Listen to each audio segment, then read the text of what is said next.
Hello बच्चों, structural organisation इन animals start कर रहे हैं और इसमें हम सबसे पहला टॉपिक पढ़ेंगे कॉकरोच।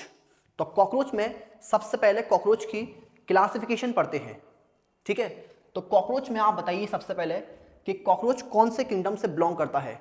तो आप लिखेंगे कि कॉकरोच एनिमेलिया से बिलोंग करता है। कॉकरोच किंगडम एनिमेलिया से बिलोंग करता है। ओके, नेक्स्ट है फाइलम। तो कॉकरोच कौन से फाइलम से बिलोंग करता है। तो आप देखेंगे कि कॉकरोच आर्थ्रोपोडा से बिलोंग करता है। आर्थ्रोपोडा।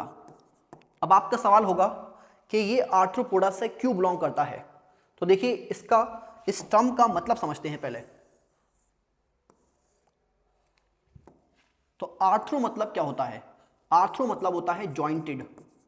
आर्थ्रो मतलब क्या होता है आपके जॉइंट। जॉइंट मतलब जोड़ जैसे बोलते हैं आप हिंदी में। ठीक है, तो आर्थ्रो मतलब क्या है जॉइंट, और पोडा मतलब होता है फीट, हाथ पैर, या किताब में लिखा है अपेंडेज। अपेंडेज मतलब हाथ पैर। तो आप देखेंगे जैसे हमारे हाथ पैरों में जोड़ होते हैं, ऐसे ही कॉकरोच में भी हाथ पैरों में इनके जोड़ होते हैं, जॉइंट होते हैं, इसीलिए इनको आर्थ्रोपोडा में क्लासिफाई करते हैं। तो यहाँ पर मैं आपको समझाने के लिए इसका डायग्राम दिखाता हूँ, इसकी पिक्चर दिखाता हूँ। ये देखिए, कॉकरोच के लेग में जॉइंट्स दिख रहे हैं आपको। तो ये जॉइंट्स इनके लेग में प्रेजेंट है, इसीलिए इनको आर्थ्रोपोडा में क्लासिफाई करते हैं। ठीक है, और भी आर्थ्रोपोडा के कैरेक्टरिस्टिक फीचर होते हैं, जैसे आर्थ्रोपोडा में आपको देखने को मिलेगा काइटिनियस एक्सोस्केलेटन। Chitinous exoskeleton. तो क्या मतलब होता है काइटिनियस एक्सोस्केलेटन का, समझते हैं। सबसे पहले वर्ड स्केलेटन का मतलब समझते हैं। तो स्केलेटन मतलब होता है वो स्ट्रक्चर जो आपकी बॉडी को सपोर्ट करे और आपकी बॉडी को शेप भी प्रोवाइड करे। ओके, जैसे हमारी बॉडी में हमारी बोन्स हमारी बॉडी को सपोर्ट करती हैं और ये स्ट्रक्चर भी प्रोवाइड करती हैं। ऐसे आप देखेंगे कॉकरोच के अंदर बोन्स नहीं होती, कॉकरोच के अंदर हार्ड प्लेट्स होती हैं, और ये हार्ड प्लेट्स इनकी बॉडी को सपोर्ट भी करती हैं और स्ट्रक्चर भी प्रोवाइड करती हैं।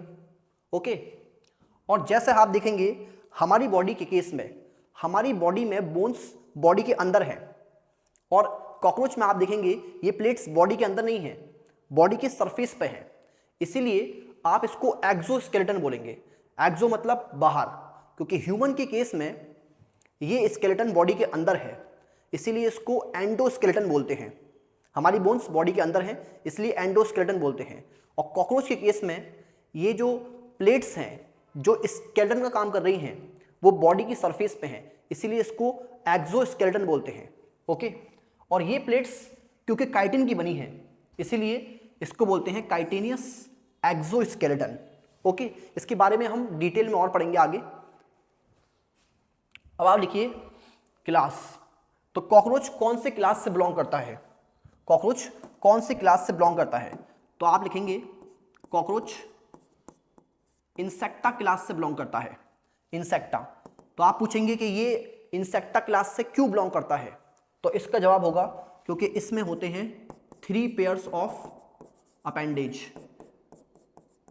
3 पेयर ऑफ अपेंडेजेस, यानी कि इसके अंदर 6 अपेंडेज होते हैं, 6 लेग्स होते हैं। ओके, और अलग अलग क्लासेस होती हैं आर्थ्रोपोड्स में, जैसे अराकिनिड। अराकिनिड के अंदर 4 पेयर होते हैं, जैसे आप देखेंगे स्पाइडर। स्पाइडर में आप देखेंगे 4 पेयर ऑफ लेग्स होते हैं, यानी कि 8 हाथ पैर होते हैं, तो उनको अराकिनिड क्लास में क्लासिफाई करते हैं।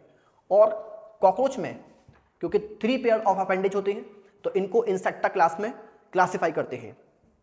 ठीक है, तो जीनस और स्पीशीज जो हमें पढ़नी है उसका नाम है पेरीप्लानेटा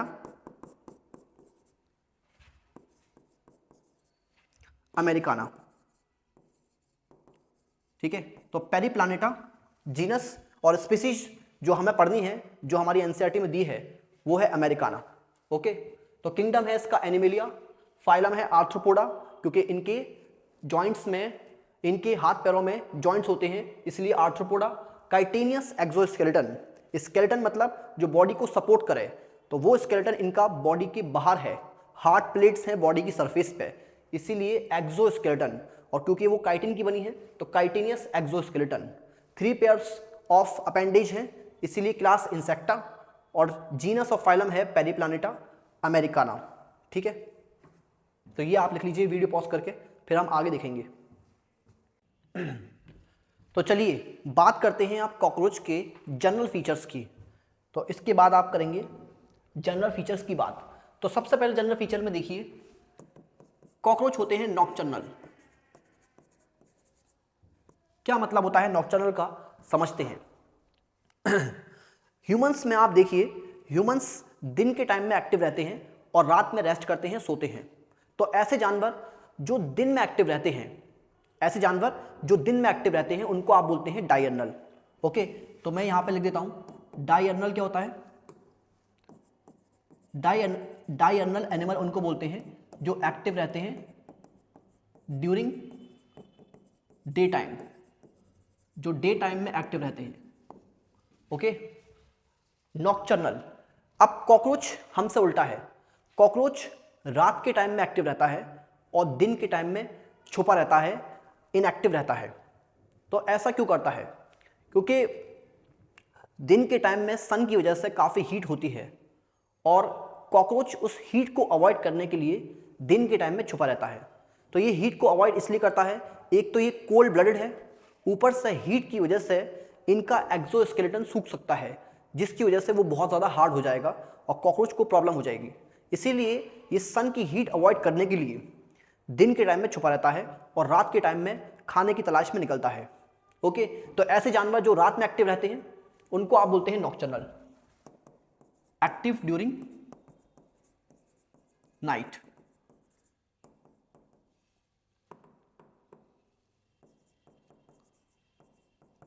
ओके, और कॉकरोच हमारी तरह होता है, वो भी मीट खा सकता है और वेजिटेबल भी खा सकता है, इसलिए ये ओमनीवोर होता है।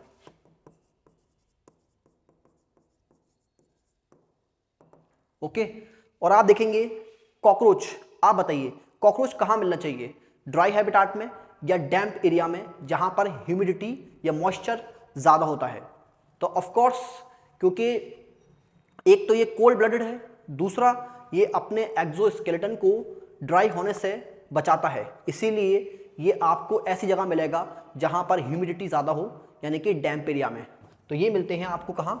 Found in damp area, found in damp area.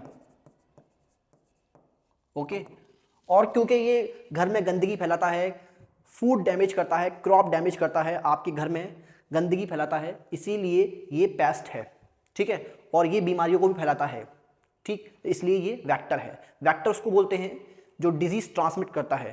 जैसे आप देखिए मच्छर एक मलेरिया, एक पर्सन है जिसको मलेरिया है, तो अगर उसको मच्छर काटेगा तो मच्छर मलेरिया पैरासाइट को उस पर्सन से, डिजीज पर्सन से हेल्दी पर्सन में ट्रांसमिट कर सकता है।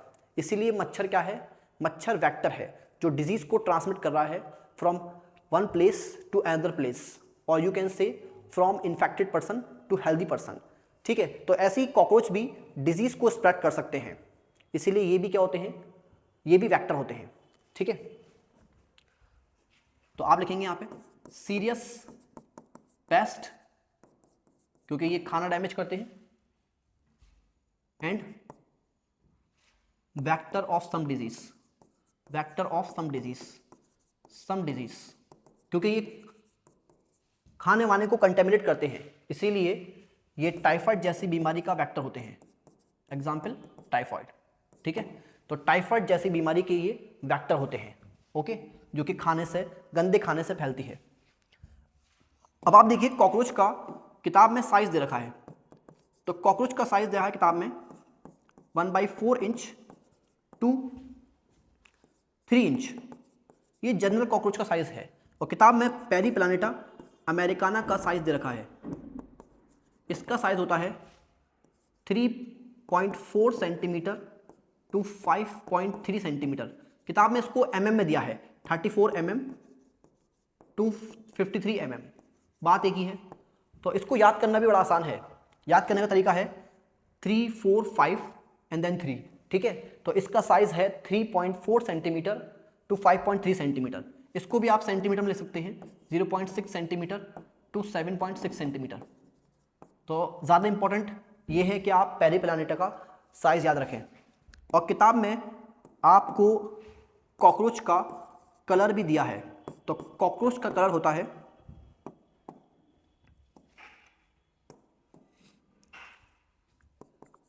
Red, yellow, green.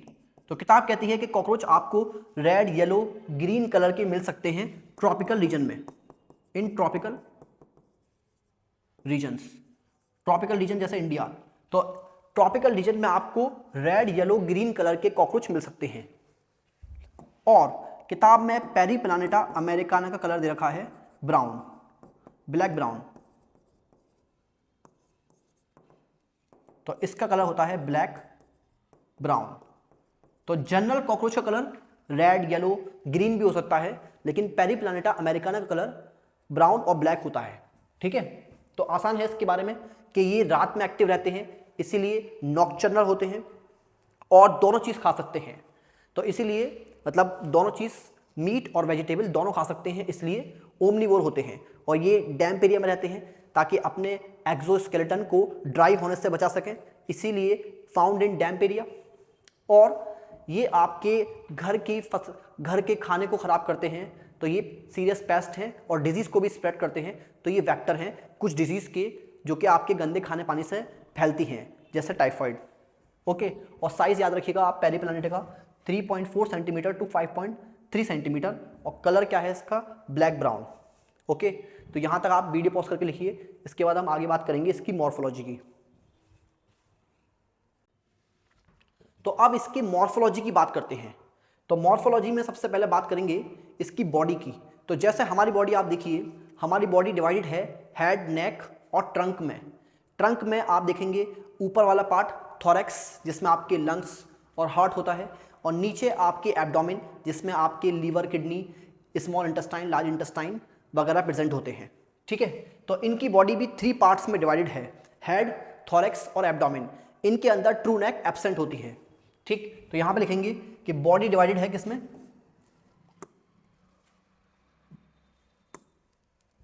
Body divided है आपके हेड,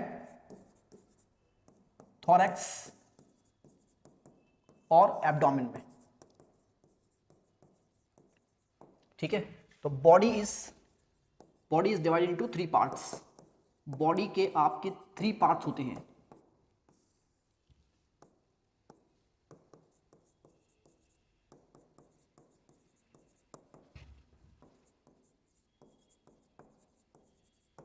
ओके, तो इससे ज्यादा इंपॉर्टेंट अगला टॉपिक है जिसको आप कहते हैं मेटामेरिक सेगमेंटेशन। मेटामेरिक सेगमेंटेशन, तो समझते हैं मेटामेरिक सेगमेंटेशन किसको बोलते हैं। तो देखिए, मेटामेरिक सेगमेंटेशन का सिंपल मतलब है कि बॉडी को आप इक्वल पार्ट्स में डिवाइड कर सकते हैं। जैसे आप इसकी बॉडी को ट्रेन मान लीजिए, तो ट्रेन को आप डिवाइड कर सकते हैं इक्वल वैगन्स में। ऐसे ही इसकी बॉडी को इक्वल पार्ट्स में डिवाइड कर सकते हैं। देखिए जैसे यहाँ पर ये देखिए, मैंने इसकी बॉडी को इक्वल पार्ट्स में डिवाइड कर दिया। ये देखिए, मैं आपको एनसीईआरटी का भी डायग्राम दिखा देता हूँ एक बार। एनसीईआरटी में भी सेगमेंट्स काफ़ी क्लियर दिख रहे हैं। यहाँ देखिए आप, यहाँ देखिए बॉडी में आपको सेगमेंट्स दिखाएं। ठीक है, तो यहाँ पर हम बात करेंगे कि मेटामेरिक सेगमेंटेशन का मतलब क्या है, कि बॉडी को डिवाइड किया जा सकता है इक्वल पार्ट्स में। ठीक है, तो यहाँ लिखेंगे बॉडी कैन बी डिवाइडेड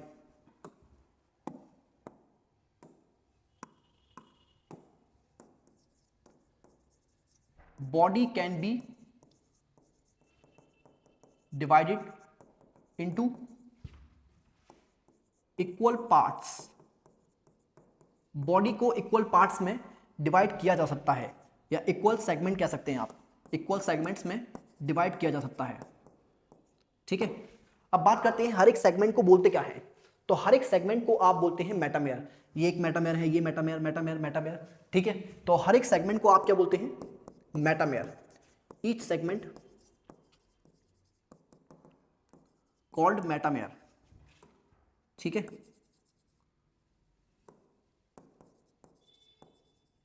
तो यहां तक आपके समझ में आया होगा कि बॉडी में मेटामेरिक सेगमेंटेशन मिलता है? यस मिलता है। क्यों? क्योंकि बॉडी को आप इक्वल पार्ट्स में डिवाइड कर सकते हैं और हर एक पार्ट को बोलते क्या है? तो हर एक पार्ट को बोलते हैं मेटामेयर, हर एक सेगमेंट को आप बोलते हैं मेटामेयर। ठीक है, नेक्स्ट। अब मैंने आपसे सवाल पूछा कि जब मैं आपको एक्सोस्केलेटन के बारे में बता रहा था तो आपसे सवाल ये है कि ये जो एक्सोस्केलेटन है बॉडी सरफेस पर, क्या ये कंटिन्यूअस शीट में प्रेजेंट है या फिर ये प्लेट्स में प्रेजेंट है? सोच के बताइए।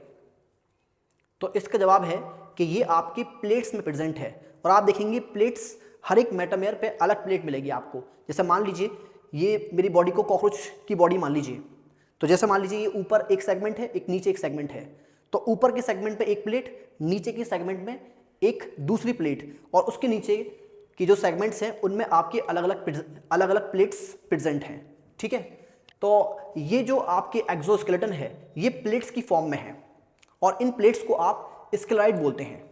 अब आपसे सवाल ये है कि हर एक सेगमेंट में, हर एक मेटामेयर में टोटल कितनी प्लेट्स होनी चाहिए? तो सिंपल आंसर क्या होगा? 4, एक आगे एक पीछे और 2 लेटरल साइड पे। ठीक है, तो आप लिखेंगे कि हर एक सेगमेंट में, ईच सेगमेंट या ईच मेटामेयर में आपको कितनी प्लेट्स मिलेंगी? हर एक मेटामेयर कवर्ड होगा कितने प्लेट से? Covered by 4 plates. और ये प्लेट्स हैं किसकी? काइटिन की प्लेट्स हैं। 4 हार्ड काइटेनियस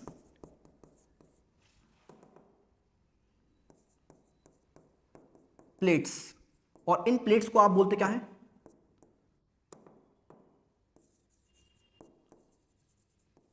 स्क्लेराइड।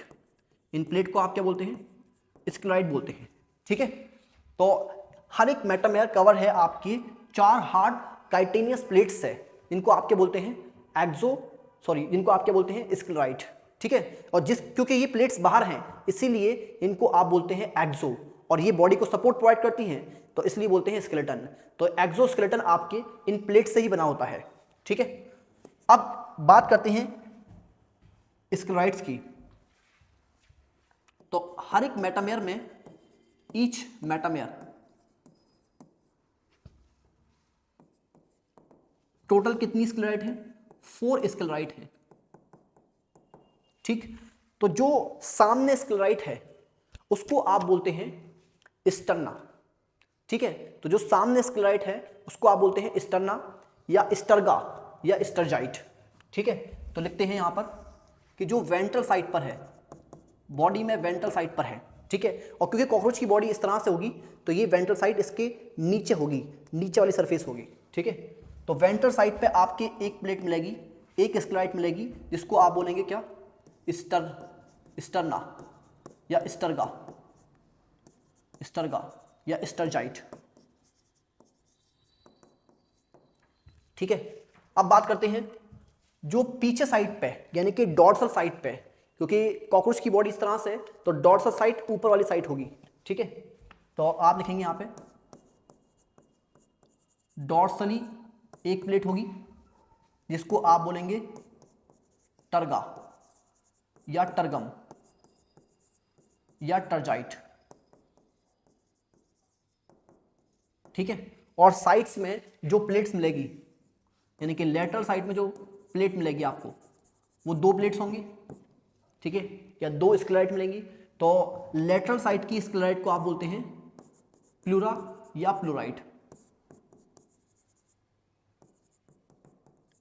ओके, ठीक है, तो जैसे मान लीजिए कि ये मेरी बॉडी है, तो ये सामने वाली साइड है वेंट्रल साइड, और जो पीछे वाली साइड होगी उसको आप डॉर्सल साइड बोलते हैं। तो कॉकरोच इस तरह से लेटा हुआ है, उल्टा लेटा हुआ है, तो जो वेंट्रल साइड है वो नीचे है और जो डॉर्सल साइड है वो ऊपर है।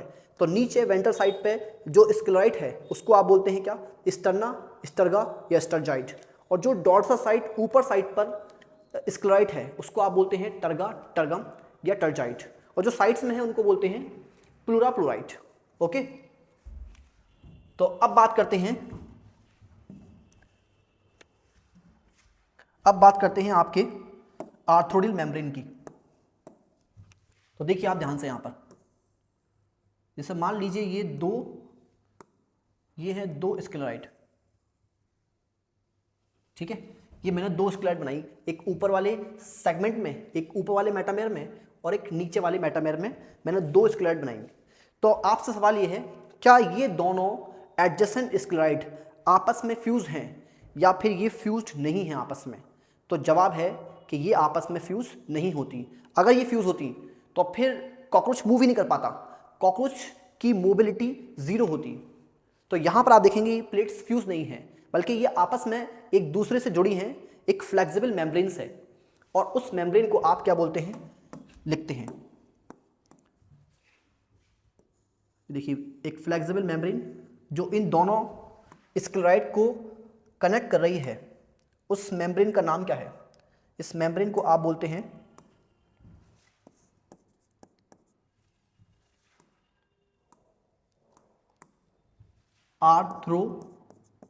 आर्थ्रोडियल मेम्ब्रेन, आर्थ्रोडियल मेम्ब्रेन या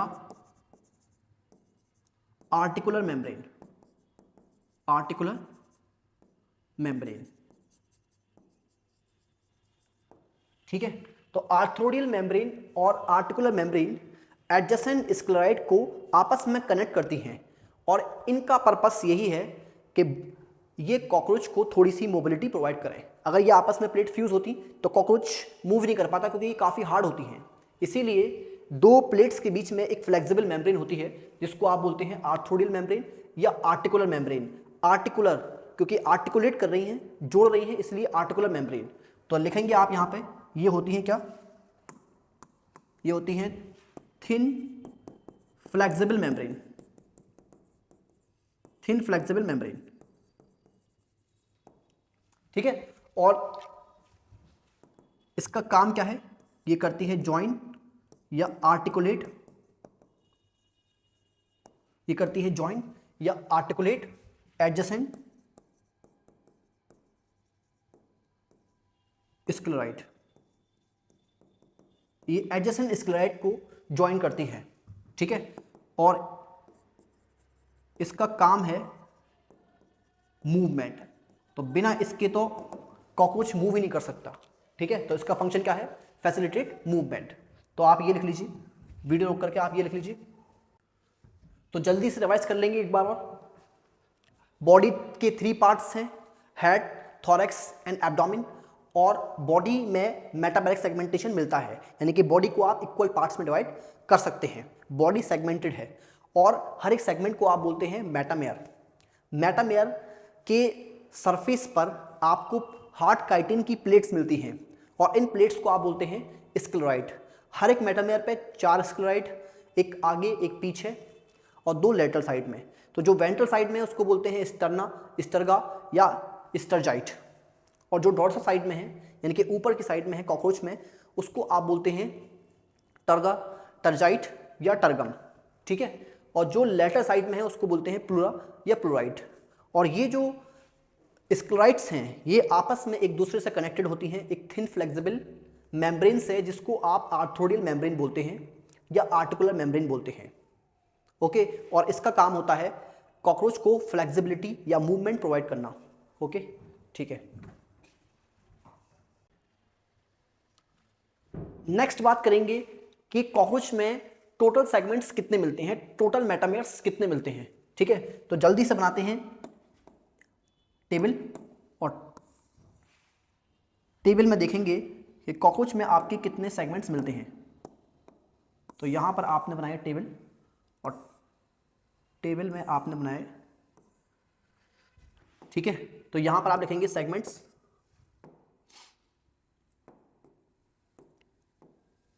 यहां पर आपने लिखा सेगमेंट्स, ठीक, और यहां पर लिखा हेड में कितने हैं, थोरैक्स में कितने हैं, काफी आसान टॉपिक है, और एब्डोमेन में कितने हैं, और टोटल कितने हो गए। तो यहां पर आप लिखिए निम्फ। निम्फ किसको बोलते हैं? निम्फ बोलते हैं यंग कॉकरोच को। जब कॉकरोच बहुत छोटा होता है, यंग होता है, तब आप उसको निम्फ बोलते हैं। और फिर अडल्ट कॉकरोच पे देखेंगे कितने होते हैं। तो आपका सवाल हो सकता है कि क्या निम्फ में यानी कि यंग कॉकरोच में और अडल्ट कॉकरोच में नंबर ऑफ सेगमेंट डिफरेंट होते हैं? तो आंसर है यस। जैसे देखिए हेड में यहाँ पर 6 सेगमेंट और यहाँ पर सिर्फ एक ही सेगमेंट है। तो ऐसा क्यों?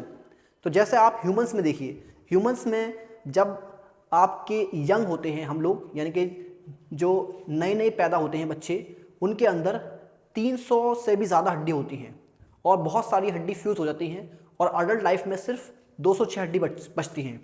ऐसे ही यहाँ पर हेड में 6 सेगमेंट्स हैं, ये भी फ्यूज़ कर जाएंगे और अडल्ट में सिर्फ एक ही सेगमेंट बचेगा। तो जो इनका अडल्ट कॉकरोच के अंदर जो हेड है वो 6 सेगमेंट की फ्यूजन से बना होता है, ठीक है। थॉरैक्स में कोई फ्यूजन नहीं होता है, तो 3 सेगमेंट निफ में भी और 3 सेगमेंट एब्डोमेन में भी, 3 सेगमेंट निफ में भी और 3 सेगमेंट अडल्ट में भी। और एब्डोमेन में आप देखेंगे कि यहाँ पर होते हैं 11, लास्ट सेगमेंट फ्यूज करता है, तो इसीलिए 10 बचते हैं अडल्ट में। टोटल हो गए यहाँ पे 20 और यहाँ पर हो गए आपके 14, ठीक है, सिंपल एकदम। तो ये आप लिख लीजिए। अब नेक्स्ट बात करते हैं इनकी हेड की।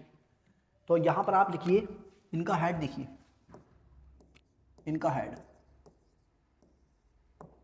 ओके। तो हेड समझाने के लिए मैं आपको एक डायग्राम दिखाता हूं।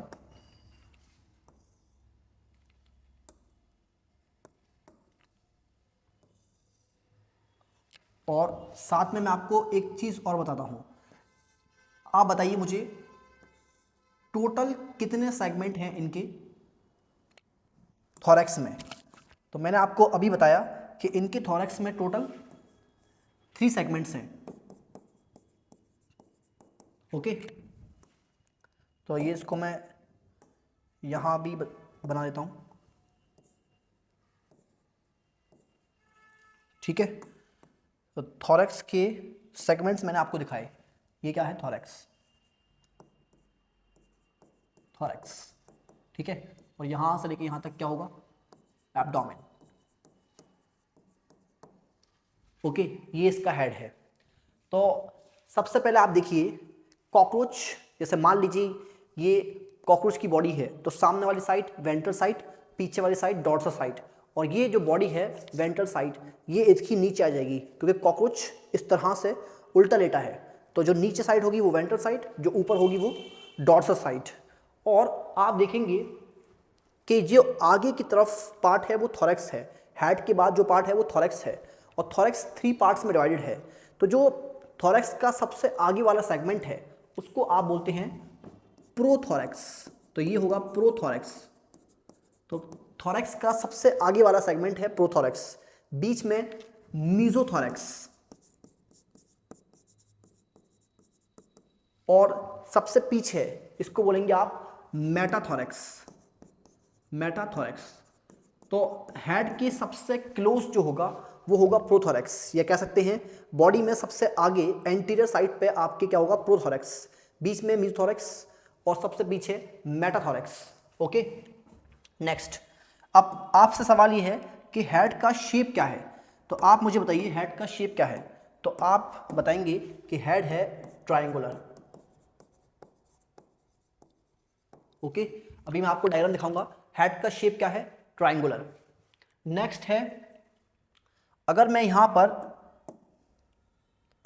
लॉन्ग एक्सिस खींचूं हेड में और बॉडी में, तो आप देखेंगे ये बॉडी की लॉन्ग एक्सिस है, ठीक है। ये क्या है? बॉडी की लॉन्ग एक्सिस। तो बॉडी की लॉन्ग एक्सिस, बॉडी की ये जो लॉन्ग एक्सिस है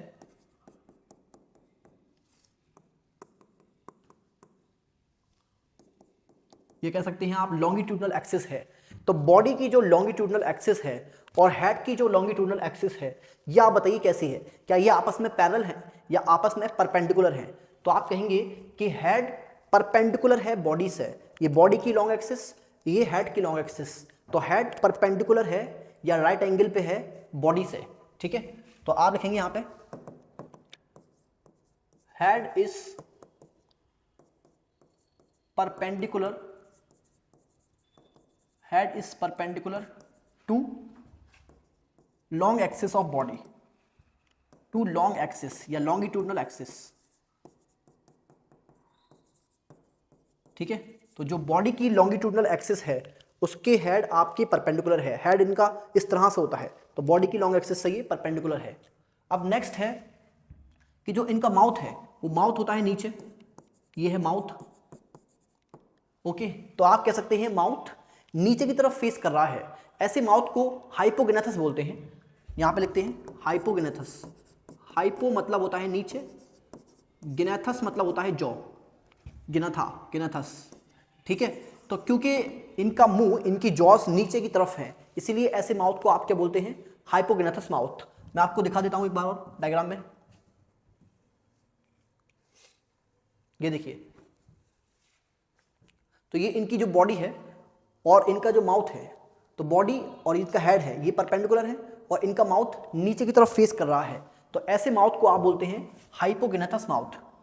ऐसे माउथ को आप क्या बोलते हैं, हाइपोगेनेथस। ठीक है, तो mouth face downward, mouth face downward. ठीक है, ओके। अब नेक्स्ट है, क्या हेड बॉडी से कनेक्टेड है?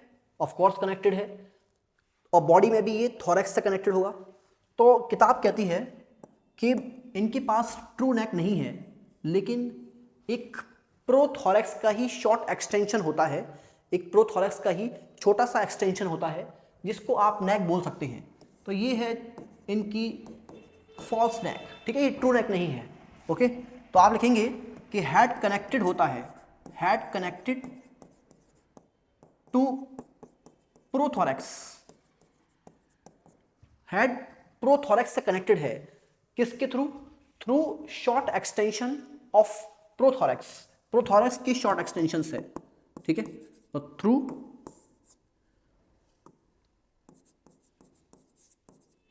Short extension of prothorax.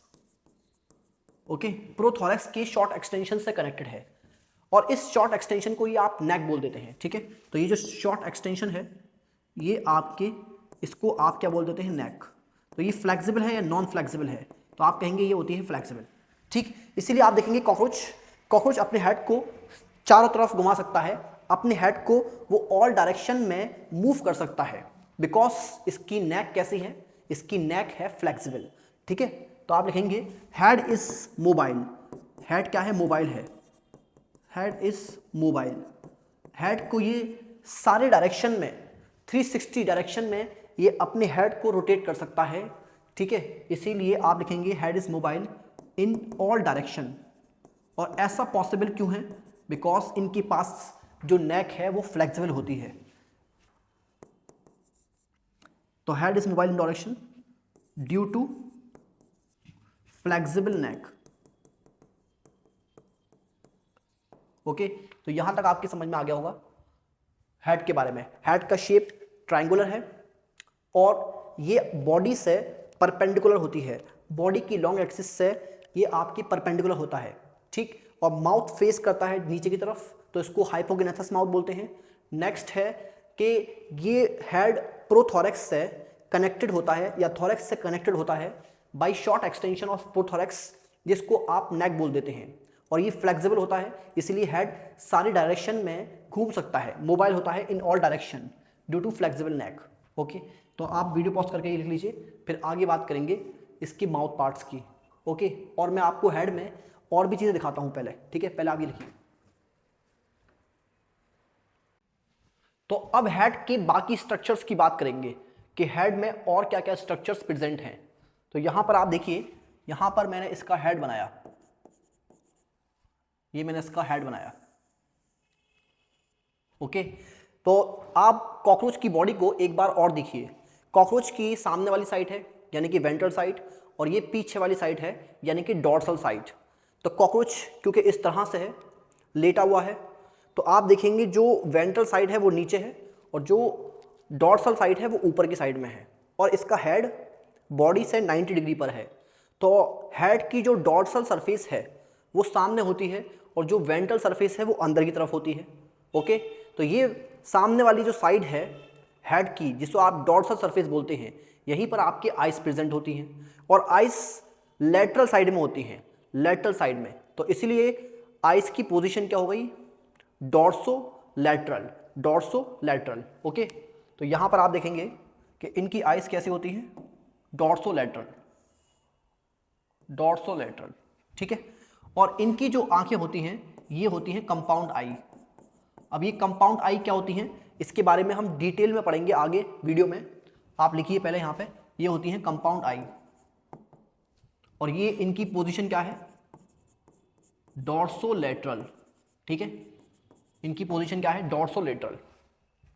Next देखिए, अब जैसे हमारे स्कल में जो होल है, सॉकेट है, उसमें हमारी आंखें हैं, तो आप देखेंगे इनकी हेड में भी मेम्ब्रेनस सॉकेट होते हैं, मेम्ब्रेनस होल होते हैं, मेम्ब्रेनस सॉकेट होते हैं, मेम्ब्रेनस होल होते हैं, जिसमें आपके एंटीना अटैच होते हैं।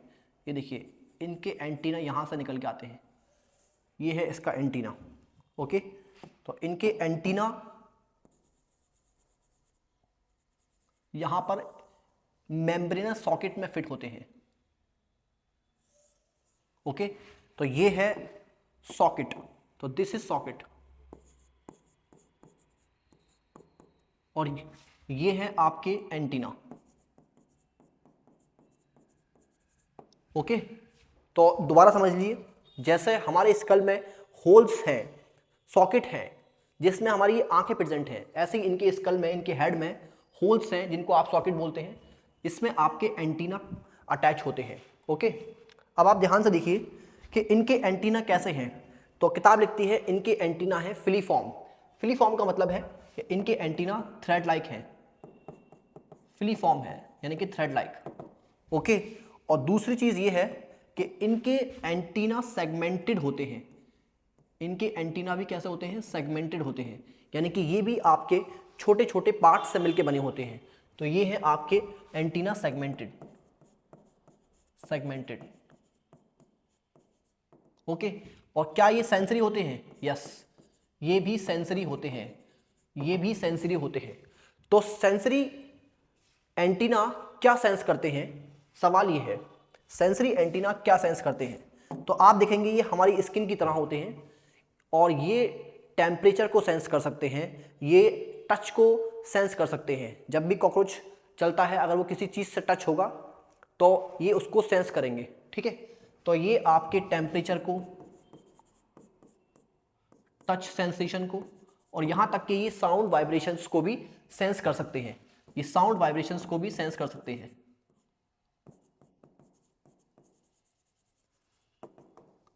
ओके। अब नेक्स्ट, किताब में दिया है यहां पर कि कंपाउंड आई के पास में आपको दिखेंगे दो स्पॉट, ठीक है, ये भी डॉट साइड पर ही है, सब एंटीना, कंपाउंड आई और ये जो स्पॉट मैं आपको दिखा रहा हूं, ये सब डॉर्सल साइड पर ही है।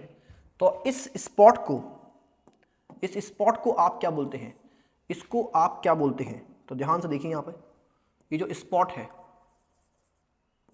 कंपाउंड आई के पास में जो स्पॉट है, इनको आप क्या बोलते हैं, तो इनको आप बोलते हैं ओसिलर स्पॉट, ओसिलर स्पॉट या ओसिलस, ओसिलस, ओके।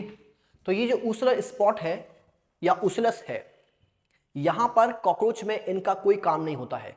एक्चुअल में आप देखेंगे ये इंसेक्ट में फोटो रिसेप्टर ऑर्गन है, यानी कि ये लाइट को डिटेक्ट करते हैं, लेकिन कॉकरोच में ये नॉन फंक्शनल होते हैं, ठीक है। इसीलिए किताब में लिखा है कि ये है आपके वेस्टिजियल सिंपल आई, तो ये है वेस्टिजियल सिंपल आई। और ये दूसरे इंसेक्ट्स में आप देखेंगे कि ये फोटो रिसेप्टर ऑर्गन होते हैं, लेकिन कॉकरोच में ये किसी काम के नहीं होते। शायद कॉकरोच के एंसेस्टर में ये ऐसा कॉकरोच के एंसेस्टर में ये फंक्शनल हो सकते हैं, लेकिन कॉकरोच में ये नॉन फंक्शनल है, इसीलिए इसको लिखा वेस्टिजियल। वेस्टिजियल ऑर्गन वो होते हैं जो पहले काम के थे, एंसेस्टर्स में काम के थे, अब उनका कोई काम नहीं है, ओके। तो ये हो गया ओसिलर स्पॉट। तो ये मैंने आपको हेड के पार्ट्स दिखाए, और यहाँ पर आप देखेंगे इनकी और भी माउथ पार्ट्स होते हैं। अब हम इनके माउथ पार्ट्स के बारे में बात करेंगे, तो जो यहाँ पर प्रेजेंट होते हैं, ठीक है। जब तक आप ये लिखिए, इसके बाद हम इसके माउथ पार्ट्स की बात करेंगे, ओके। तो अब बात करते हैं इसके माउथ और माउथ पार्ट्स की। तो पहले समझते हैं कि माउथ किसको बोलते हैं। तो माउथ आपके एलिमेंट्री कैनाल की ओपनिंग होती है जहां से आप फूड इंजेस्ट करते हैं। ओके, तो कॉकरोच में बात करेंगे कि इसका माउथ कहां पर है। तो आप देखेंगे ये इसका हेड है इस तरह से बॉडी के परपेंडिकुलर, और इसका माउथ इसके हेड के नीचे की साइड में होता है। यहाँ पर इसका माउथ फेस करता है डाउनवर्ड, यह हम ऑलरेडी पढ़ चुके हैं। हाइपोगिनेथस माउथ होता है और माउथ फेस करता है नीचे की तरफ। ओके, तो ध्यान से देखिए आप, तो इसका माउथ कहाँ मिलेगा आपको, इसका माउथ मिलेगा आपको यहाँ पर, ये इसका माउथ होता है नीचे की साइड में। अब माउथ पार्ट्स क्या होते हैं, तो सवाल है what is mouth parts. Mouth parts किसको बोलते हैं, तो देखिए माउथ पार्ट्स एक्चुअल में इस माउथ के चारों तरफ कुछ हार्ड काइटिनियस स्ट्रक्चर होते हैं, उन्हीं को आप माउथ पार्ट्स बोलते हैं। तो ये माउथ यानी कि ओपनिंग के चारों तरफ कुछ हार्ड काइटिनियस स्ट्रक्चर देखने को मिलते हैं जिनको आप माउथ पार्ट्स बोलते हैं। तो ध्यान से देखिए, तो माउथ पार्ट्स क्या है, माउथ पार्ट्स आप लिखेंगे यहाँ पे mouth is surrounded by hard chitinous structure, जिनको आप क्या बोलते हैं, mouth parts. Okay, mouth parts. अब बात करते हैं कि माउथ पार्ट्स का नेचर कैसा होता है। तो इसको हम कंपेयर करते हैं अपने आप से और मॉस्किटो से। तो देखिए आप देखेंगे हम लोग कोई भी चीज़, कोई भी फूड खाते हैं, जैसे एप्पल खा रहे हैं, तो पहले हम एप्पल को काटेंगे अपने आगे के दांतों से, तो इसको बोलते हैं इंसिजन, यानी कि हम पहले काटते हैं, पहले हम बाइट करते हैं, उसके बाद फिर हम इसको चबाते हैं पीछे के दांतों से, तो इसको बोलते हैं ग्राइंडिंग या चुइंग। ओके, तो इनके माउथ पार्ट्स भी ऐसे ही होते हैं जैसे हमारे, ये भी बाइट करते हैं, बाइटिंग और चुइंग, चबाते हैं। लेकिन इसको हम दूसरे इंसेक्ट से कंपेयर करें, जैसे मॉस्किटो, तो मच्छर जो होता है वो अपना डंक गड़ाता है, यानी कि अपना डंक पेयर्स करता है, वो काटता नहीं है, वो अपना डंक पेयर्स करता है और फिर आपका ब्लड सक करता है। तो उसके जो माउथ पार्ट्स हैं वो है पेयर्सिंग और सकिंग, पहले वो डंक गड़ाता है और फिर उसको सक करता है, तो इसको बोलते हैं piercing and sucking type of mouth part. लेकिन कॉकरोच हमारी तरह ही होता है, वो काटता है। ओके, तो इसीलिए इसके माउथ पार्ट कैसे हैं, बाइटिंग एंड चूइंग टाइप, ये काटता है और चबाता है।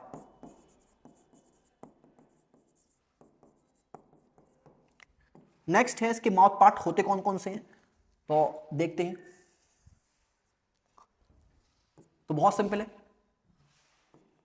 देखिए इसका माउथ नीचे है, हेड में नीचे की तरफ फेस कर रहा है, और आप देखेंगे कि माउथ के ऊपर की साइड में, ये इसकी माउथ की ऊपर की साइड है और ये माउथ के पीछे की साइड है या नीचे की साइड कह लीजिए। तो माउथ के ऊपर की साइड में यहाँ पर एक हार्ड काइटिन की प्लेट है जिसको आप क्या बोलेंगे, अपर लिप, और जो नीचे की साइड में काइटिन की प्लेट है उसको आप क्या बोलेंगे, लोअर लिप।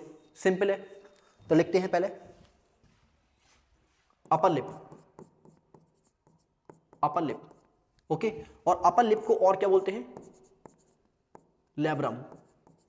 अपर लिप को और क्या बोलते हैं, लैब्रम। तो ये क्या है, एक हार्ड काइटिन की प्लेट है जो कुछ ऐसी दिखती है। ओके, नेक्स्ट लोअर लिप, और लोअर लिप को और क्या बोलते हैं, लेबियम। ओके, और लोअर लिप कुछ ऐसा दिखता है।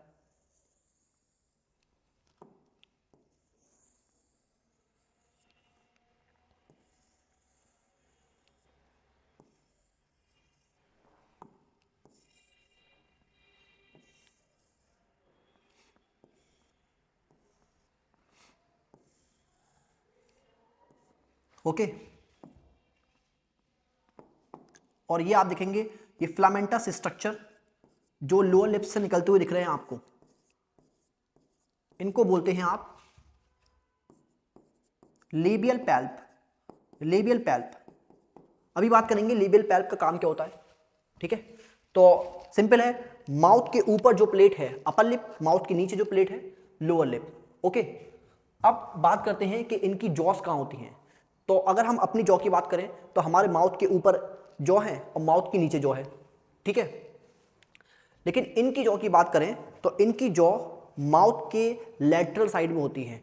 ये मान लीजिए इनका हेड है, तो यहाँ पर माउथ के इस लेटरल साइड में प्रेजेंट होती है इनकी जॉस। तो सबसे पहले बात करेंगे कि ऊपर की साइड में जो जॉ है उसको बोलते हैं मैक्सिले, हमारे अंदर भी बोलते हैं मैक्सिले, और जो नीचे की साइड में जॉ हैं उनको बोलते हैं मैंडिबल। ठीक है, तो लिखते हैं मैंडिबल और मैक्सिले। मैंडिबल, तो हमारे पास लोअर जॉ, नीचे की जो जॉ है वो एक होती है, लेकिन इनकी मैंडिबल दो होती हैं, इनके पास दो मैंडिबल होती हैं। ओके, ऐसे ट्रायंगुलर स्ट्रक्चर होता है इनका, ये देखिए इस तरह से, इस तरह से। ओके, तो आप ध्यान से देखिए, यहां पर ये ट्रायंगुलर स्ट्रक्चर होता है, और आप देखेंगे जैसे हम अपने आगे के दांतों से इंसाइजर से काटते हैं, ठीक है, क्योंकि ये शार्प होते हैं, और पीछे के दांतों से खाने को ग्राइंड करते हैं, चबाते हैं, क्योंकि वो ब्लंट होते हैं थोड़े। तो यहाँ पर ये अपने शार्प पार्ट से फूड को चबाते हैं, इसीलिए इस पार्ट का नाम क्या है? इस पार्ट का नाम है, जो शार्प पार्ट है इसका नाम है इंसाइजिंग रीजन। ये है इंसाइजिंग रीजन। ओके, और ये जो थोड़ा सा ब्लंट पार्ट है, जहां से ये चीज़ों को चबाते हैं, यहां से काटते हैं, यहां से चबाते हैं, तो इसको बोलते हैं ग्राइंडिंग रीजन। तो दिस इज ग्राइंडिंग रीजन, ये है ग्राइंडिंग रीजन। ओके, तो ये है शार्प वाला इंसाइजिंग रीजन, और जो ब्लंट है वो है ग्राइंडिंग रीजन, क्योंकि यहां से आपके चीज़ों को चबाते हैं। ठीक है, तो ये जो जॉ है इनकी लैटरल साइड में प्रेजेंट होती है, यहाँ पर, और ये कुछ इस तरह चलती है नीचे की तरफ, यूँ चलती है नीचे की तरफ। ठीक है, ये हॉरिजॉन्टली चलती हैं, तो ये हॉरिजॉन्टली चलती हैं। हम वर्टिकली खाते हैं चीज़ें, और ये हॉरिजॉन्टली खाते हैं इस तरह से नीचे की तरफ। ओके, अब बात करेंगे इनकी अपर जॉ की। तो अपर जॉ को क्या बोलते हैं? मैक्सिले, और मैक्सिले भी इनकी दो होती हैं। ओके, तो मैं आपको एक बना के दिखाऊंगा समझाने के लिए। तो ये कुछ ऐसा होती है।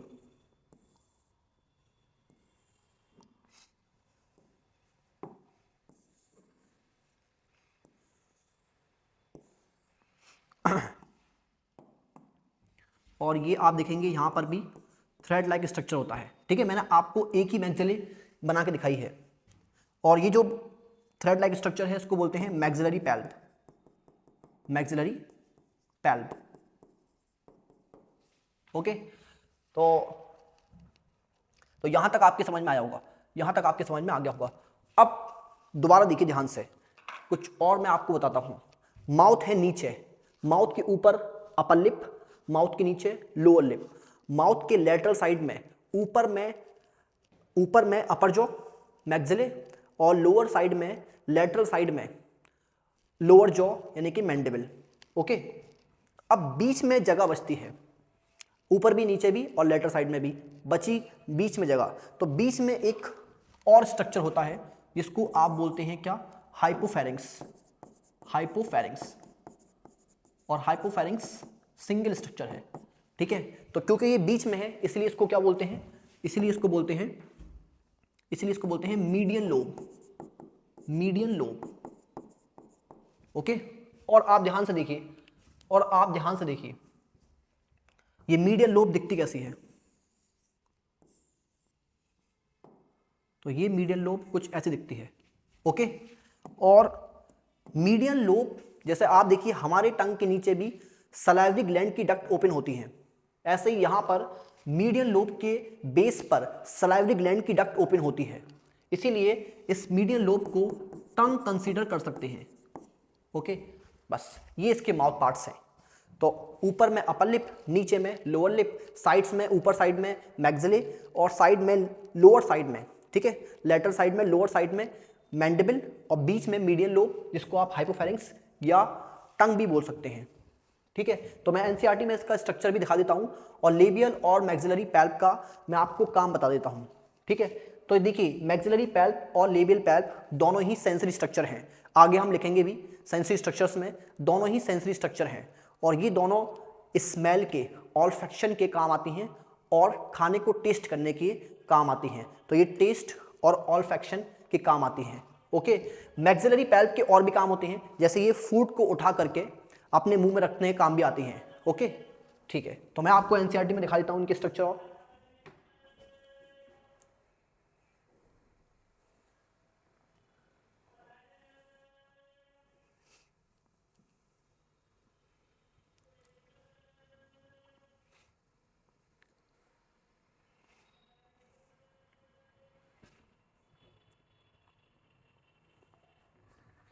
तो यहां पर देखिए आप,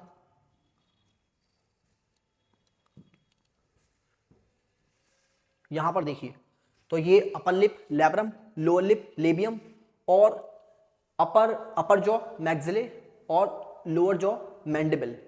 ओके, और ये ग्राइंडिंग रीजन, इंसाइजिंग रीजन, बीच में मीडियन लोब, हाइपोफैरिंक्स। और ये आप देख सकते हैं कंपाउंड आई दिखाई है, कंपाउंड आई के पास में ऊसलर स्पॉट, और ये सॉकेट में एंटीना अटैच है।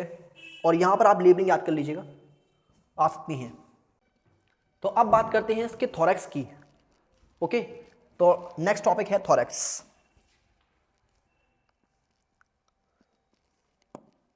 तो यहां पर लिखते हैं थोरैक्स, और थोरैक्स में मैं आपको ऑलरेडी बता चुका हूं 3 सेगमेंट्स होते हैं। ओके, थोरैक्स में आपके टोटल 3 सेगमेंट्स होते हैं, और ये सेगमेंट हम जल्दी से बना लेते हैं। ये देखिए आप, first segment, second segment and third segment. Okay, और यहां पर मैं आपको इसका हेड दिखा देता हूं। ये मान लीजिए इसका हेड है। ओके, और ये मान लीजिए इसका, ये मान लीजिए इसका, ये इसकी नेक है, ये इसका हेड है। ओके, तो इसकी बॉडी इस तरह से है। तो यहां पर मान लीजिए हेड, और हेड के बाद थोरैक्स। थोरैक्स का पहला सेगमेंट, इसको बोलते हैं प्रोथोरैक्स। प्रोथोरैक्स, ठीक है, थोरैक्स का पहला सेगमेंट प्रोथोरैक्स। इसके पीछे वाला सेगमेंट मीजोथोरैक्स, और सबसे पीछे वाला सेगमेंट, इसको आप क्या बोलते हैं, सबसे पीछे वाले सेगमेंट को, इसको बोलते हैं मेटाथोरैक्स। ओके, चलिए, तो सबसे आगे है प्रोथोरैक्स, फिर मीजोथोरैक्स, और उसके बाद में आपके मेटाथोरैक्स। चलिए, अब बात करते हैं इनकी विंग्स की। तो विंग्स की बात करेंगे तो सबसे पहले बात करते हैं इनके,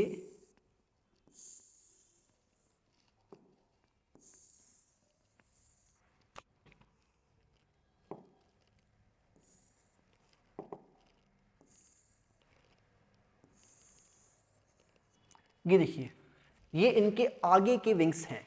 प्रोथोरैक्स से कोई विंग्स नहीं अटैच होते, इनके मीजोथोरैक्स से विंग्स अटैच होते हैं, और मेटाथोरैक्स से भी विंग्स अटैच होते हैं।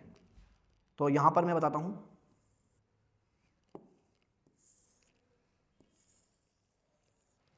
इस तरह से।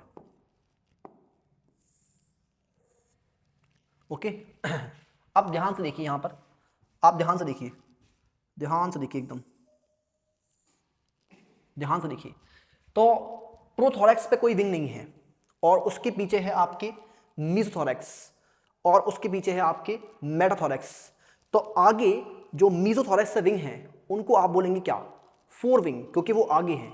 और जो मेटाथोरैक्स से विंग है, तो मेटाथोरैक्स से जो विंग निकल रही है, उनको आप बोलेंगे हाइंड विंग, क्योंकि वो पीछे हैं।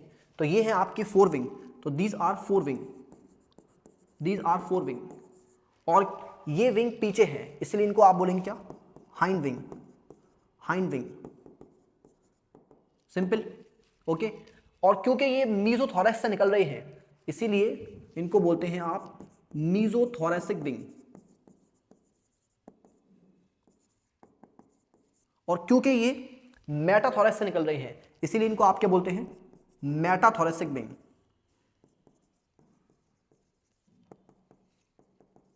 ओके, फोर विंग के और नाम भी होते हैं, जैसे टैगमिना, किताब में दे रखा है, इलेक्ट्रा किताब में नहीं है। ओके, अब मैं आपको इसको एनसीईआरटी में दिखा देता हूं कि एनसीईआरटी में ये विंग्स दिखाए हैं। ये देखिए, ये है आगे का विंग टैगमिना, और ये पीछे का विंग जिसको आप हाइंड विंग या मेटाथोरैसिक विंग बोलते हैं। ओके, अब आप इसको फिजिकली देखेंगे तो टैगमिना आपको कपड़े जैसा दिखता है, ये जो फोर विंग है आपको कपड़े जैसा दिखता है, इसलिए किताब में लिखा है लेदरी होता है, लेदरी। ओके, तो इनके फीचर लिखते हैं, चलिए इनके फीचर लिखते हैं। तो फोर विंग के बारे में लिखते हैं। तो फोर विंग आप देखेंगे, आपको दिखेगा डार्क, डार्क, ओपेक और लेदरी। ये होता है लेदरी। ओके, तो ये कपड़े जैसा होता है, इसलिए आप लिखेंगे यहाँ पे ये डार्क होता है, ओपेक होता है और लेदरी होता है। ठीक, तो क्योंकि ये आप देखेंगे चौड़ा भी नहीं है, इसकी चौड़ाई भी कम है, और लेदरी है तो हैवी भी है, इसीलिए ये उड़ने काम नहीं आता है। ओके, तो do not used in flight, इसको कॉकरोच उड़ने के काम में नहीं लेता है, do not use in flight. ठीक है, तो इसका फंक्शन क्या होता है इसके बाद हम पढ़ेंगे। अभी पहले हम हाइंड विंग की बात करेंगे। तो हाइंड विंग में आप ध्यान से देखिए, हाइंड विंग इसका ट्रांसपेरेंट होता है, मेम्ब्रेनस होता है। जैसे आपने ड्रैगन फ्लाई, जैसे आप हेलीकॉप्टर बोलते हैं, उसके विंग्स देखे होंगे, तो उसके विंग्स आपके मेम्ब्रेनस होते हैं, ट्रांसपेरेंट होते हैं। तो ये भी हाइंड विंग देखने में वैसा ही होता है, ये भी आपके मेम्ब्रेनस और ट्रांसपेरेंट होता है। तो क्योंकि ये मेम्ब्रेनस है, ट्रांसपेरेंट है, तो ये वेट में लाइट होगा या हैवी होगा? तो आप कहेंगे ये लाइट होगा। और आप देखेंगे कि ये काफ़ी चौड़ा भी है, तो चौड़ाई ज़्यादा है तो ये लिफ्ट अच्छा प्रोवाइड करेगा। इसी वजह से इसको ये इस्तेमाल करता है किसमें? उड़ने में। तो ये इस्तेमाल होते हैं यूज्ड इन फ्लाइट, ये उड़ने में काम आते हैं। ये किस में काम आते हैं? आपके उड़ने में काम आते हैं। ठीक, तो फिर आप बात करेंगे कि फोर विंग किस काम आते हैं। तो फोर विंग के काम देखिए आप ध्यान से। जब कॉकरोच उड़ता है तो पहले अपना फोर विंग खोलता है, उसके बाद अपना हाइंड विंग खोलता है और हाइंड विंग से उड़ता है। तो जब ये लैंड करता है ज़मीन पे वापस से, तो ये पहले अपना बंद करेगा क्या?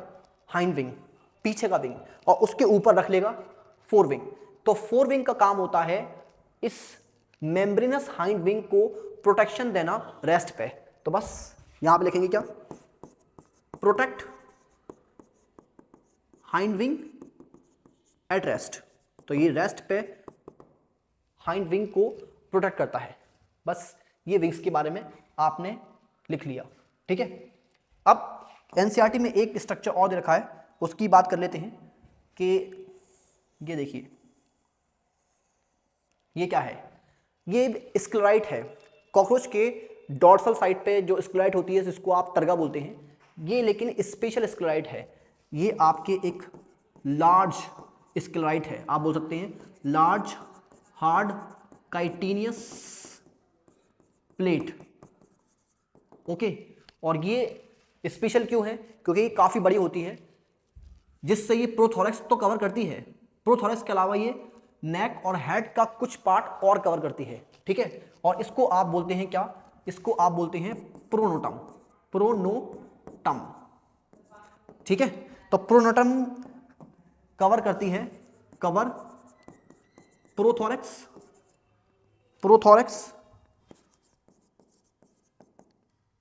And neck and some part of head, okay. तो प्रोनोटम कोई स्पेशल चीज नहीं है, ये एक स्क्लेराइट ही है, बस ये थोड़ा लार्ज होता है। ओके, तो यहां तक आपने देख लिया, तो ये आप लिख लीजिए। इसके बाद हम बात करेंगे इसके लेग्स की। ओके, नेक्स्ट बात कर लेते हैं इसके लेग्स की। ओके, तो अब आप देखेंगे यहां पर इसके लेग्स। ओके, तो आप देखेंगे विंग्स की बात करें तो विंग्स कितने होते हैं? विंग्स होते हैं इसके 2 पेयर, विंग्स होते हैं 2 पेयर। और लेग्स की बात करें तो लेग्स आपको दिखेंगे 3 पेयर। ओके, इसी वजह से तो ये इंसेक्टा क्लास से बिलोंग करते हैं। ठीक है, तो यहां पर आप देखेंगे प्रोथोरैक्स,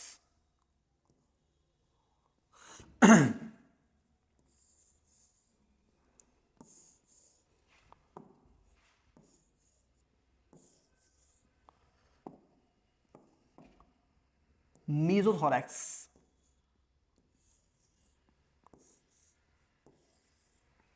और मेटाथोरैक्स। तो देखिए,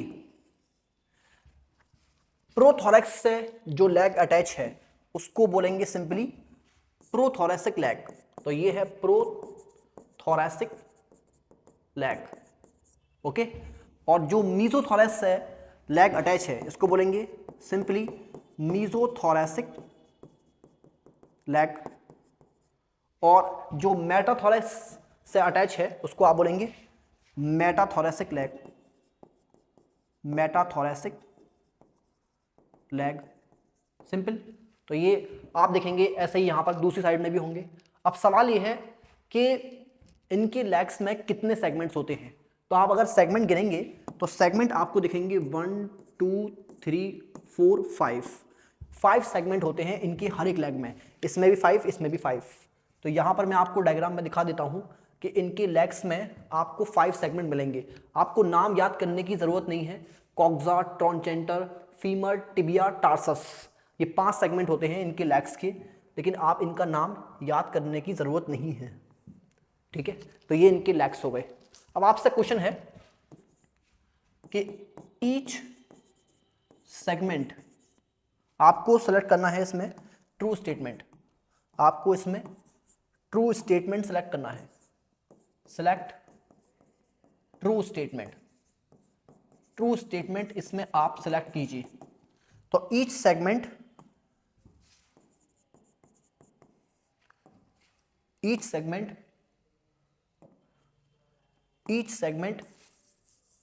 यहां पे लिखता हूं मैं पहला statement, each segment bear a pair of legs.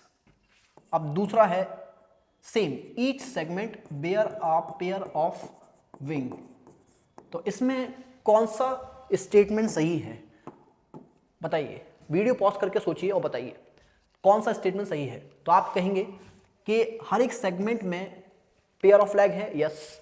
Prothorax में प्रोथोरेसिक लेग, मीजोथोरेक्स में मीजोथोरेसिक लेग, और मेटाथोरेक्स में मेटाथोरेसिक लेग, ओके। लेकिन यहां पर बात करें किसकी, विंग की, तो विंग में प्रोथोरेक्स में कोई विंग नहीं है, मीजोथोरेक्स में मीजोथोरेसिक विंग, मेटाथोरेक्स में मेटाथोरेसिक विंग, बट प्रोथोरेक्स में कोई विंग नहीं है। इसीलिए सेकंड स्टेटमेंट हो गया गलत। हर एक सेगमेंट में विंग्स नहीं होते हैं, ठीक है। तो ये आपने देख लिया। तो यहाँ पर आपकी मॉर्फोलॉजी कंप्लीट हो गई। एक और टॉपिक पढ़ेंगे अभी, सेक्सुअल डायमॉर्फिज्म वाला। अभी आप इसको लिखिए। तो अब हम मेल और फीमेल में डिफरेंशिएट करेंगे। तो यहां पर आप लिखिए मेल और यहां पर आप लिखिए फीमेल, ओके। और यहां पर मैं आपको इनकी लास्ट सेगमेंट दिखाता हूं। तो यहां पर आप देखेंगे इसका, ये देखिए इसका 9th सेगमेंट, और इसके नीचे मैंने बनाया इसका 10th सेगमेंट, ठीक है। 10th सेगमेंट बाइफर्केटेड होता है। तो ये है 9th सेगमेंट और ये है 10th सेगमेंट, और मैंने बनाया है इसका ऊपर वाला व्यू, यानी कि डॉर्सल साइड बनाई है मैंने, ठीक है। ये है आपकी dorsal view, dorsal, this is the dorsal view, okay, this is the dorsal view, ठीक है। ये ऊपर वाली सरफेस दिखाई है मैंने आपको। तो यहां पर आप देखेंगे, यहां पर आप देखेंगे कि आपको एक इस तरह का फिलामेंटस स्ट्रक्चर देखने को मिलेगा, एक फिलामेंटस स्ट्रक्चर देखने को मिलेगा, एक फिलामेंटस स्ट्रक्चर देखने को मिलेगा। तो इस स्ट्रक्चर को आप बोलते हैं क्या, इसको आप बोलते हैं एनल सरसी, ठीक है। तो ये क्या है आपके, ये है anal cerci, anal cerci, okay. तो एनल सरसी की बात करें तो एनल सरसी कैसे हैं, पेयर्ड हैं, अनपेयर्ड हैं। तो आप कहेंगे ये पेयर्ड स्ट्रक्चर है, ओके। ये है आपके क्या, पेयर्ड स्ट्रक्चर। क्या ये सेगमेंटेड हैं, क्या ये जॉइंटेड हैं, यस, ये आपके सेगमेंटेड होते हैं। तो ये भी आपके सेगमेंटेड होते हैं, ओके, या किताब में जैसे लिखा है जॉइंटेड होते हैं, ठीक, ओके। कैसे हैं देखने में, फिलामेंटस है, यस, ये फिलामेंटस है, मतलब थ्रेड लाइक है, फिलामेंटस का मतलब थ्रेड लाइक है, ओके। और क्योंकि ये डॉर्सल व्यू है, मैंने आपको इसको पीछे से दिखाया है या ऊपर वाली सरफेस दिखाई है, तो यहां पर क्या होगा, टर्गा या स्टर्ना। तो आप कहेंगे पीछे वाला व्यू है, डॉर्सल व्यू है, तो ऑफ कोर्स यहां पर क्या होगा, टर्गा होगा। और ये बताइए कि ये कहां से ऑरिजिनेट कर रहा है, इसका ऑरिजिन क्या है, तो आप कहेंगे इसका ऑरिजिन है 10th टर्गा, इसका ऑरिजिन है 10th टर्गा, ये 10th टर्गा से अराइज कर रहा है। ठीक है, क्या ये सेंसरी है? यस, ये सेंसरी है। क्या सेंस करता है ये? तो आप कहेंगे ये सेंस करता है साउंड वाइब्रेशन। ओके, क्या ये मेल में होता है, फीमेल में होता है? तो आप कहेंगे ये मेल में भी होता है, ये फीमेल में भी होता है। ठीक है, तो एनल सरसाई बहुत सिंपल स्ट्रक्चर है।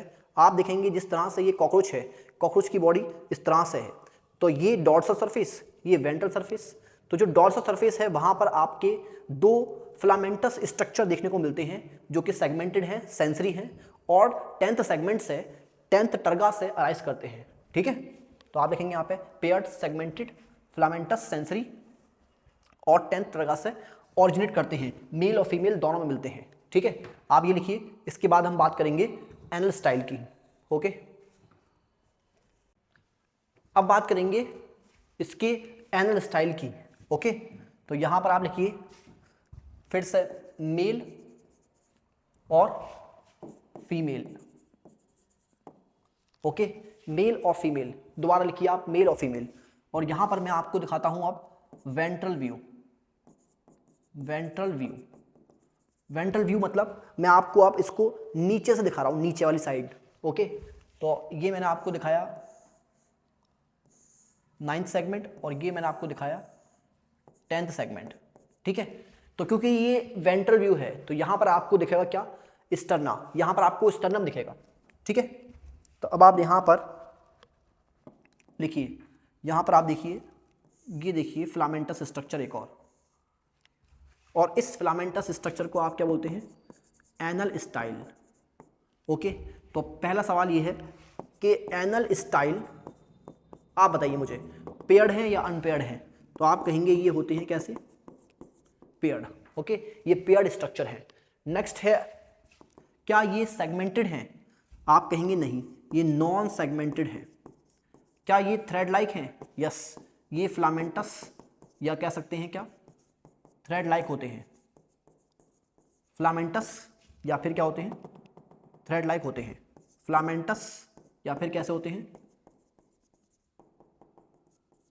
थ्रेड लाइक होते हैं। ओके, नॉन सेगमेंटेड है, सेगमेंट्स में डिवाइडेड नहीं है और नॉन सेंसरी है। अब आपसे मैं पूछूंगा इसका ओरिजिन, ये कहां से अराइज करते हैं, तो आप क्या जवाब देंगे? तो क्योंकि ये वेंट्रल व्यू है और आप देख पा रहे हैं वेंट्रल साइड पर क्या होता है, स्टर्ना, तो ये आपकी 9th स्टर्ना से अराइज करते हैं, तो इसका ओरिजिन है 9th स्टर्ना। ठीक, लास्ट क्वेश्चन कि मेल में होते हैं फीमेल में, तो आप लिखेंगे यहाँ पर कि ये सिर्फ मेल में होते हैं। याद करने का तरीका ये है कि कॉकरोच के अंदर मेल स्टाइल मारता है, इसीलिए आप याद कर लेंगे कि एनल स्टाइल सिर्फ मेल में मिलेंगे। ठीक है, और एनल सर्सी की बात करें तो एनल सर्सी दोनों में मिलते हैं। ठीक, तो एनल स्टाइल को देख करके आप डिफ्रेंशिएट कर सकते हैं कौन सा मेल कॉकरोच है और कौन सा फीमेल है। अगर आपको किसी कॉकरोच में एनल स्टाइल दिख रहा है, इसका मतलब वो एक मेल कॉकरोच है। तो इसको आप क्या बोलते हैं, इसको बोलते हैं सेक्सुअल डायमॉर्फिज्म। तो अगर मैं आपसे पूछूं कि सेक्सुअल डायमॉर्फिज्म का मतलब क्या है, तो आप कहेंगे सेक्सुअल डायमॉर्फिज्म का मतलब है कि मेल और फीमेल को आप डिफरेंशिएट कर सकते हैं, डिस्टिंग्विश कर सकते हैं based on their features, morphological features. आप देख करके मेल और फीमेल को डिफरेंशिएट कर सकते हैं। ठीक है, तो क्या सेक्सुअल डायमॉर्फिज्म कॉकरोच में मिलता है? यस, मिलता है। कैसे? आप देखेंगे एनल स्टाइल मेल में है और फीमेल में नहीं है। ठीक है, तो यहां पे लिखेंगे क्या कि male and female can be differentiate या डिस्टिंग्विश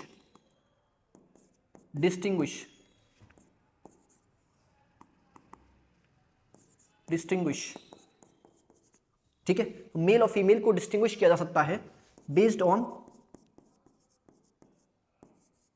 मॉर्फोलॉजी के बेसिस पे आप मेल और फीमेल को जब डिस्टिंग्विश कर सकते हैं या अलग कर सकते हैं, तब आप कहते हैं कि सेक्सुअल डायमॉर्फिज्म प्रेजेंट है।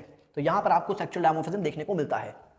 अब याद कैसे करेंगे आप कि एनल स्टाइल और एनल सर्सी की पोजीशन क्या है?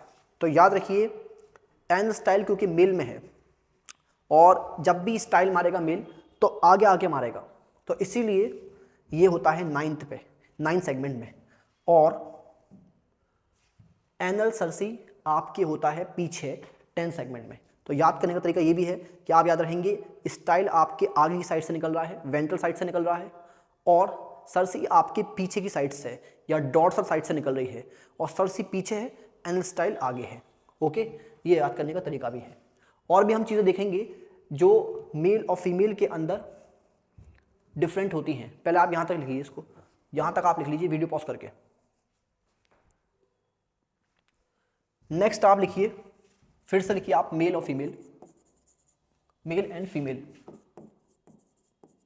तो देखिए जो फोर विंग है टैगमिना है, वो काफ़ी बड़ा विंग होता है, वो आपकी लॉन्ग होता है। तो जब मेल अपना फोर विंग बंद करता है या टैगमिना बंद करता है तो वो उसके एब्डोमेन के बियॉन्ड तक एक्सटेंड करता है, यानी कि जहाँ तक उसका एब्डोमेन है उसके वो पार चला जाता है, उसके बियॉन्ड तक एक्सटेंड करता है। ठीक है, तो आप लिखेंगे यहाँ पे विंग्स एक्सटेंड बियॉन्ड एब्डोमेन। तो ऐसा कहाँ देखने को मिलता है? ऐसा देखने को मिलता है मेल में। फीमेल में आपके ये एब्डोमेन के बियॉन्ड एक्सटेंड नहीं करता है, सिंपल। ओके, तो ये बात हो गई विंग्स की। अब नेक्स्ट है इसके जेनाइटल पाउच। ठीक है, तो ये और समझते हैं। जैसे अगर मैं आपसे पूछूं कि हमारी किडनी बॉडी में कहाँ है, तो आप कहेंगे किडनी हमारी सर पीछे हमारी किडनी डॉर्सल साइड पे प्रेजेंट है। तो किडनी की बात करें तो डॉर्सल साइड पे प्रेजेंट है, तो इसका मतलब इसको कौन बाउंड करेगा, इसको पीछे से कौन बाउंड करेगा? अगर मान लो मेरे पास भी स्क्लेराइट होती तो आप कहते हैं कि सर आपकी टर्गा जो डॉर्सल साइड पे होती हैं, आपकी टर्गा किडनी को बाउंड करती। ओके, अब मैं आपसे कहूँ मेरा हार्ट कहाँ पर है, तो आप कहेंगे हार्ट सर वेंट्रल साइड पे है। तो हार्ट को कौन बाउंड करता? हार्ट को बाउंड करता स्टर्ना, जो कि आगे होता है। ठीक है, अब मैंने आपसे कहा कि मेरी एक ऑर्गन ऐसा है, फॉर एग्जांपल मान लीजिए कोई बड़ा ऑर्गन है जो पीछे से लेके आगे तक है, तो आप कहते कि उसको कौन बाउंड करता? तो आप कहते सर पीछे से स्टर्ना करता, पीछे से टर्गा करता, आगे से स्टर्ना करता। ओके, अब यहाँ पर हम बात करेंगे मेल के जेनाइटल पाउच की, मेल के जेनाइटल पाउच की, या इसको जेनाइटल चैम्बर बोल सकते हैं आप। तो इसका जेनाइटल पाउच की बात करें जाए तो ये कुछ ऐसा होता है।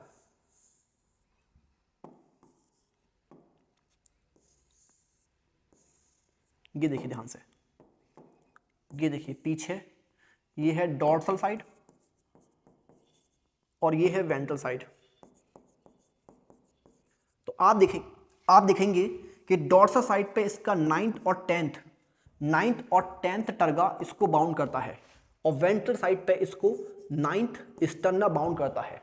ठीक है, वेंट्रल साइड पे ये बाउंडेड है 9th स्टर्ना से, और डॉर्सल साइड पे ये 9th और 10th टर्गा से बाउंडेड है। ओके, तो आप लिखेंगे जेनाइटल पाउच बाउंडेड, किताब में लिखा है बाउंडेड वेंट्रली बाई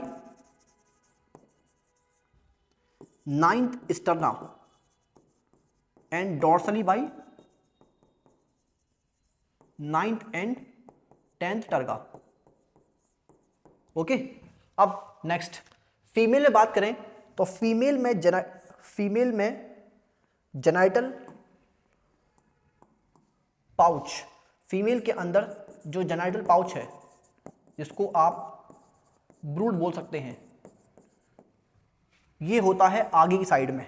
ठीक है, जैसे हमारा पेट आगे है, हमारा स्टमक आगे है। ठीक है, तो स्टमक को कौन बाउंड करेगा? स्टर्ना आगे से। तो ऐसे ही आप देखेंगे इनका जेनाइटल पाउच आगे होता है, और इसी वजह से इसको बाउंड करता है 7, 8, 9 स्टर्ना।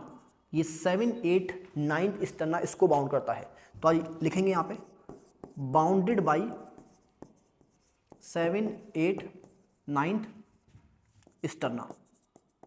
ठीक है, और यहाँ पर आप देखेंगे कि फीमेल की बॉडी में 7th स्टर्ना सबसे बड़ा होता है। ठीक है, तो यहाँ पे लिख देंगे आप कि 7th स्टर्ना बड़ा होता है और बोट शेप होता है, बोट शेप का होता है।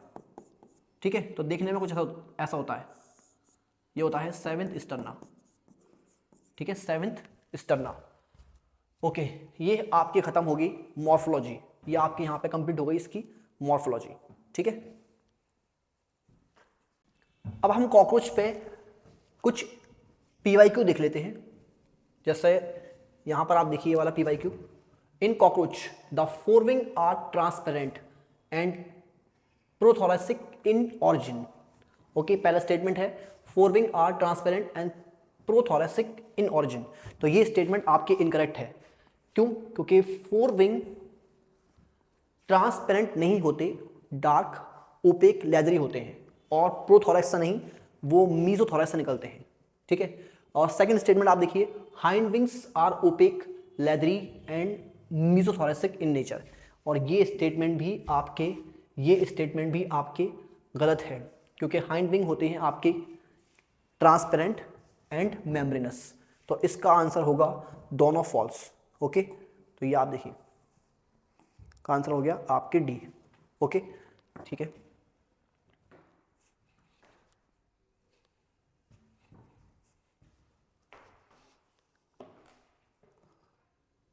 इसमें एक और MCQ और देखेंगे।